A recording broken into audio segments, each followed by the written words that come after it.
एक बार पांडुरंग भगवान पंढरीनाथ महाराष्ट्र, तो उनके बड़े अद्भुत भक्त हैं। एक थे एकनाथ जी, एक गोरा कुम्हार और एक सेन नाई, बाल जो काटता नाई। तो एकादशी को पंढरीनाथ के दर्शन करने जाते थे। तो एक दिन जब दर्शन कर रहे थे तो पांडुरंग भगवान ने, विठ्ठल भगवान ने एकनाथ जी से पूछा, अरे एकनाथ, आज सेन नहीं आया क्या? तो एकनाथ जी ने देखा कि सेन नाई तो एकदम हमारे कोने में खड़ा है, जब ठाकुर जी को हम दिख रहे हैं तो ये क्यों नहीं दिख रहा? वहां तो छुप रहे, पर समझ गए कि भगवान की बात में कुछ रहस्य है। तो जब बाहर आए तो एकनाथ जी ने सेन नाई से पूछा कि अरे भैया सेन, तू ये बता, तू क्यों आया था पंढरपुर? तो सेन बोला कि पंढरीनाथ के दर्शन करने आया था, दर्शन करने, आप सबके साथ यात्रा करने, और सुना है कि यहाँ पंढरपुर में पत्थर बड़े अच्छे मिलते हैं। तो मैंने सोचा कि मेरी जो बाल काटने का जो औजार है उसको घिसने के लिए पत्थर भी ले आऊंगा और पंढरीनाथ के दर्शन भी कराऊंगा। एकनाथ जी बोले बस यही गड़बड़ है, दर्शन भी कराऊंगा और पत्थर भी ले आऊं। इसलिए पंढरीनाथ भगवान को, पांडुरंगा को ये दिखाई नहीं दे रहा था। तो एकनाथ जी ने समझा, बेटा ऐसे नहीं करते। अब पत्थर लेकर के घर आ गए। अगली एकादशी को आए, फिर ठाकुर जी ने पूछा, एकनाथ आज सेन फिर नहीं आया? तो एकनाथ जी ने सोचा कि ये तो हमारे एकदम साइड में बगल में खड़ा है, आज क्या गड़बड़ कर दी इसने। फिर जा करके पूछा, आज क्यों आया है तू? बोले वो आपने कहा था ना पत्थर नहीं ले जाना चाहिए, ऐसा नहीं। तो मैंने सोचा पंढरीनाथ चल तो पत्थर भी छोड़ाऊंगा और दर्शन भी कराऊंगा। तो एकनाथ जी ने कहा, भैया जब तक ये भी ही में नहीं बदलेगा ना कि दर्शन ही कराऊंगा, तब तक तुम सामने भी खड़े होगे तो भी भगवान की नजर तुम पर नहीं पड़ेगी। ये भी वाला चक्कर नहीं होना चाहिए कि ये भी कर लेंगे, दिल्ली भी घुमाएंगे, आगरा ताजमहल भी घुमाएंगे और संग संग वृंदावन भी हो आएंगे। ये भी वाले सिस्टम में मत पड़ना, नहीं तो चूक जाओगे। दर्शन ही करना उद्देश्य होगा ना जिस दिन वृंदावन का। देखो दुनिया में सारे तीर्थों में कहीं मुक्ति मिलती है, कहीं ज्ञान मिलता है, पर जो वृंदावन की धरती है ना, ये वृंदावन की धरती भगवान को पुकारना सिखाती है। हा कृष्ण, हा श्री राधे,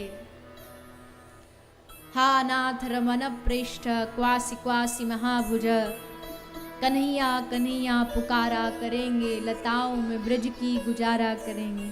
ब्रज की भूमि पुकारना सिखाती है, इसलिए ब्रज कभी भी जाओ ना वृंदावन तो घूमने मत जाना, दर्शन के लिए भी मत जाना। वृंदावन जाओ, ब्रज तो भगवान को पुकारने जाना। पुकारेंगे, रोएंगे, चीखेंगे, कहीं तो मिलेंगे वो बांके बिहारी, चरण पड़ उन्हें हम मनाया करेंगे, कन्हैया कन्हैया पुकारा करेंगे। ब्रज की धरती पुकार की भूमि है, और उस ब्रज में बुलाता कौन है? कौन बुलाता है? बिना उस स्थान का जो अथॉरिटी है उसकी परमिशन के बगैर आप प्रवेश नहीं कर सकते। आपको दुनिया के किसी भी देश में जाना हो तो पहले वहाँ की अथॉरिटी से आपको वीज़ा अप्रूव कराना पड़ता है, तभी आप जा सकते हो। वो अप्रूव नहीं करे तो आप लाख कोशिश कर लो, नहीं हो सकता। अभी हम इससे पहले पिछले नहीं इसी महीना इंग्लैंड गए थे। तो जब आ रहे थे इंग्लैंड से वापस तो फ्लाइट थी वाया जर्मनी। अब ऐसा पहले तो कोई नियम नहीं था, पर जब वहाँ पहुँचे एयरपोर्ट पर तो पता चला कि आपको अगर अब वाया ट्रांजिट भी आप जाते हो तो आपको उस देश का वीज़ा चाहिए होता। वो था नहीं। अगले दिन से कथा थी, आते ही सब गड़बड़ हो गया।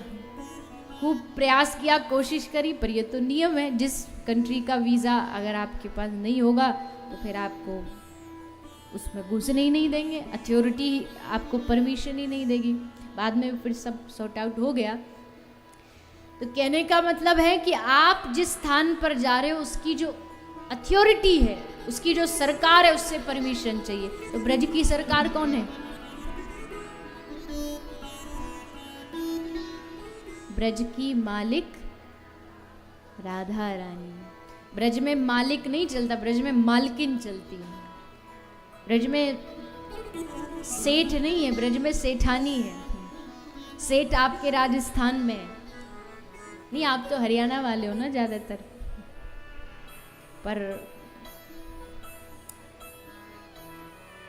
ब्रज में सेठानी है, महारानी है, और वो श्री राधा रानी है। तो उनसे निवेदन करें, क्या निवेदन? सब बड़े भाव से 2 मिनट गाएंगे और फिर आगे कथा में प्रवेश करेंगे। राधा रानी से प्रार्थना करें, हे स्वामिनी जी, हम पर कृपा करिए, हमें ब्रज में बुलाइए, ब्रज का वास दीजिए, ब्रज की उस माटी को हम अपने मस्तिष्क पर लगा सकें, ऐसी कृपा करिए। और कोई जन्म हमें मिले तो ऐसा जन्म मिले कि हम उसी ब्रज की धरती पर प्रकट हों।